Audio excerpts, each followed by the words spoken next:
Hi everyone, welcome back. Happy Sunday. Hope you've had a good week. Today we are continuing reading the book of Job with chapters, I believe it's 32 to 37. Let's get started. All right, chapter 32. Then the three men ceased to answer Job, because he was righteous in his own eyes. But the anger of Elihu, and sidebar, this is one of those names that is pronounced several different ways. There's Elihu, Elihu. If your pastor says it differently, go with whatever your pastor says. The anger of Elihu, son of Barachel the Buzite of the family of Ram, was kindled. He was angry with Job for considering himself rather than God to be in the right. He was angry also with the three friends because they had not found a good answer and had not condemned Job. But since these men were older than he, Elihu bided his time before addressing Job. When, however, Elihu saw that there was no reply in the mouths of the three men, his wrath was inflamed. So Elihu, son of Barachel the Buzite, spoke out and said, I am young and you are very old. Therefore I held back and was afraid to declare to you my knowledge. Days should speak, I thought, and many years teach wisdom. But it is the spirit in man, the breath of the Almighty, that gives him understanding. It is not those of many days who are wise, nor the aged who understand the right. Therefore I say, hearken to me, let me too set forth my knowledge. Behold, I have waited for your discourses, and have given ear to your arguments. Yes, I followed you attentively as you searched out what to say, and behold, there is none who has convicted Job, not one of you who could refute his statements. Yet do not say, we have met wisdom, God may vanquish him, but not man. For had he addressed his words to me, I should not then have answered him as you have done. They are dismayed, they make no reply, words fail them. Must I wait? Now that they speak no more and have ceased to make reply, I too will speak my part. I also will show my knowledge. For I am full of matters to utter, the spirit within me compels me. Like a new wineskin with wine under pressure, my bosom is ready to burst. Let me speak and obtain relief. Let me open my lips and make reply. I would not be partial to anyone, nor give flattering titles to any, for I know not of flattery. If I did, my Maker would soon take me away. Chapter 33. Therefore, O Job, hear my discourse, and hearken to all my words. Behold, now I open my mouth, my tongue and my voice form words. I will state directly what is in my mind, my lips shall utter knowledge sincerely. For the Spirit of God has made me, the breath of the Almighty keeps me alive. If you are able, refute me. Draw up your arguments and stand forth. Behold, I, like yourself, have been taken from the same clay by God. Therefore no fear of me shall dismay you, nor should my presence weigh heavily upon you. But you have said in my hearing as I listened to the sound of your words, I am clean and without transgression. I am innocent. There is no guilt in me. Yet he invests pretexts against me and reckons me as his enemy. He puts my feet in the stocks. He watches all my ways. In this you are not just, let me tell you, for God is greater than man. Why then do you make complaint against him that gives no account of his doings? For God does speak, perhaps once or even twice, though one perceives it not. In a dream, in a vision of the night, when deep sleep falls upon men as they slumber in their beds, it is then he opens the ears of men, and as a warning to them terrifies them. By turning man from evil and keeping pride away from him, he withholds his soul from the pit and his life from passing to the grave. Or a man is chastened on his bed by pain and unceasing suffering within his frame. So that to his appetite food becomes repulsive, and his senses reject the choicest nourishment. His flesh is wasted so that it cannot be seen, and his bones, once invisible, appear. His soul draws near to the pit, his life to the place of the dead. If then there be for him an angel, 1 out of 1,000, a mediator, to show him what is right for him and bring the man back to justice, he will take pity on him and say, Deliver him from going down to the pit. I have found him a ransom. Then his flesh shall become soft as a boy's. He shall be again as the days of his youth. He shall pray to God. He shall pray, and God will favor him. He shall see God's face with rejoicing. He shall sing before men and say, I sinned and did wrong, yet he has not punished me accordingly. He delivered my soul from passing to the pit, and behold the light of life. Lo, all these things God does twice or thrice for a man, bringing back his soul from the pit to the light in the land of the living. Be attentive, O Job, listen to me, be silent, and I will speak.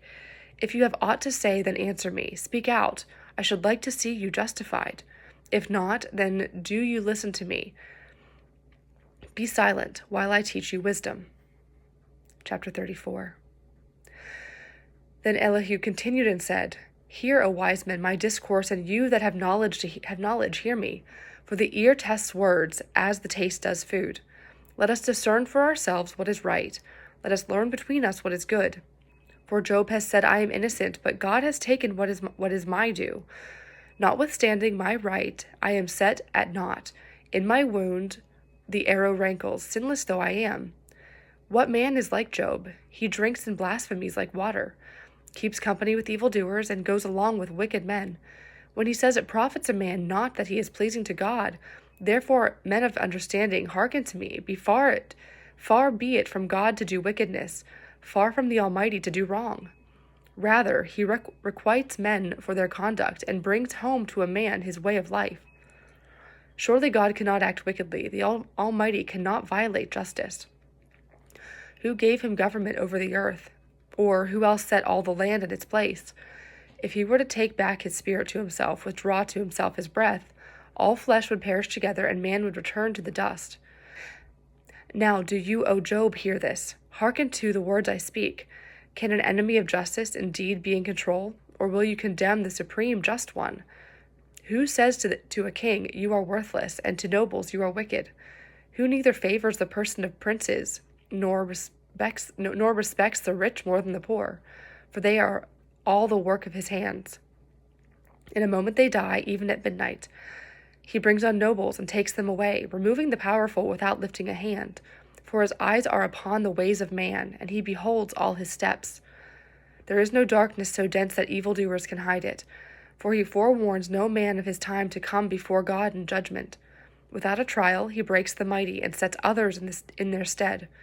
Therefore he discerns their works, he turns at night and crushes them, because they turned away from him and heeded none of his ways, but caused the cries of the poor to reach him, so that he heard the plea of the afflicted. If he remains tranquil, who then can condemn? If he hides his face, who then can behold him? When anyone says to God, I was misguided, I will offend no more. Teach me wherein I have sinned. If I have done wrong, I will do so no more. Would you then say that God must punish, since you reject what he is doing? It is you who must choose, not I. Speak, therefore, what do you know? Men of understanding will say to me, every wise man who hears my views. Job speaks without intelligence, and his words are without sense. Let Job be tried to the limit, since his answers are those of the impious. For he is adding rebellion to his sin by brushing off our arguments and addressing many words to God. Chapter 35. Then Elihu proceeded and said, Do you think it is right to say, I am just rather than God? To say, what does it profit me? What advantage have I more than if I had sinned? I have words for a reply to you and your 3 companions as well. Look up to the skies and behold, regard the heavens high above you. If you sin, what injury do you do to God?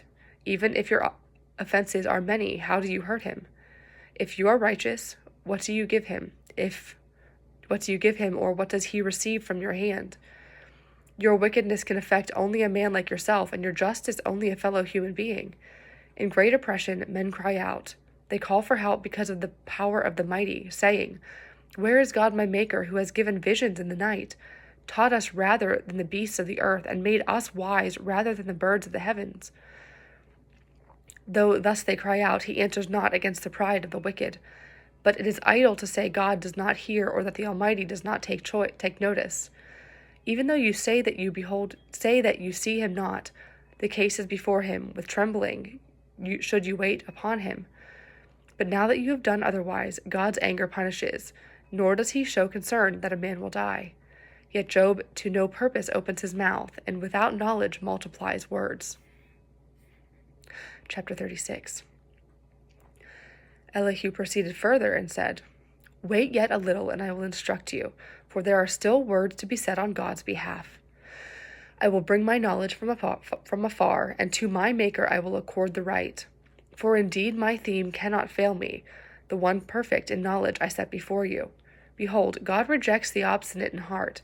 He preserves not the life of the wicked. He withholds not the just man's rights, but grants vindication to the oppressed, and with kings upon the thrones he sets them exalted forever. Or if they are bound with fetters and held fast by bonds of affliction, then he makes known to them what they have done and their sins of boastful pride. He opens their ears to correction and exhorts them to turn back from evil. If they obey and serve him, they spend their days in prosperity, their years in happiness. But if they obey not, they perish. They die for lack of knowledge. The impious in heart lay up anger for themselves. They cry not for help when he enchains them. Therefore they expire in youth and perish among the reprobate. But he saves the unfortunate through their affliction and instructs them through distress. Take heed, turn not to evil, for you have preferred carousel to affliction. Behold, God is sublime in his power. What teacher is there like him? Who prescribes for him his conduct, or who can say, you have done wrong? Remember, you should extol his work, which men have praised in song.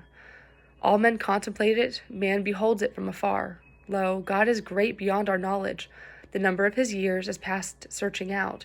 He holds in check the water drops that filter in rain through his mists, till the skies run with him, and the showers rain down on mankind. Lo, he spreads the clouds in layers as the carpeting of his tent. For by these he nourishes all the nations, and gives them food in abundance. In his hands he holds the lightning, and he commands it to strike the mark. His thunder speaks for him, and incites the fury of the storm. Chapter 37. At this my heart trembles and leaps out of its place, to hear his angry voice as it rumbles forth from his mouth. Everywhere under the heaven sends it, with his lightning, to the ends of the earth. Again his voice roars, the majestic sound of his thunder. He does great things beyond our knowing, wonders past our searching out. For he says to the snow, fall to the earth, likewise to his heavy drenching rain. He shuts up all mankind indoors. The wild beasts take to cover and remain quietly in their dens. Out of its chamber comes forth the tempest, from the north the winds the cold. With his breath God brings the frost, and the broad waters become congealed. With hail also the clouds are laden, as they scatter their flashes of light. He it is who changes their rounds, according to his plans, in their task upon the surface of the earth, whether for punishment or mercy, as he commands. Hearken to this, O Job, stand and consider the wondrous works of God. Do you know how God lays his commands upon them, and makes the light shine forth from his clouds? Do you know how the clouds are banked, the wondrous work of him who is perfect in knowledge? You whom the streams of water fail when a calm from the south comes over the land. Do you spread out with him the firmament of the skies, hard as a brazen mirror? Teach us then what we shall say to him. We cannot, for the darkness, make our plea. Will he be told about it when I speak, or when a man says he is being destroyed? Nay, rather it is as the light which men see not, while it is obscured among the clouds, till the wind comes by and sweeps the clouds away. From the north the splendor comes, surrounding God's awesome majesty. The Almighty, we cannot discover him, preeminent in power and judgment. His great justice owes no one an accounting. Therefore, men revere him, though none can see him, however wise their hearts. And that's where we're going to stop for today. We're a little short this week, but that's all right. This is the last speaker, not one of the first that we heard from. He's young. He says he's younger, so he's kind of held back, but like Job's friends, he is using very strong, in some ways almost harsh words with Job, because Job continues to say, I don't know what I did wrong. And Elihu is saying God doesn't do things for no reason. And he is again accusing Job of proclaiming innocence when he probably isn't, if all these bad things have been happening. So just Job can't catch a break. No one really believes him. He's having a rough time still. But there is things are about to get better for Job. Next week we will finish this book and begin with chapter 28, which is God's reply. And we'll leave that for next week. But before we go, let us go ahead and close with the Lord's Prayer. Our Father, who art in heaven, hallowed be thy name. Thy kingdom come, thy will be done, on earth as it is in heaven. Give us this day our daily bread, and forgive us our trespasses, as we forgive those who trespass against us.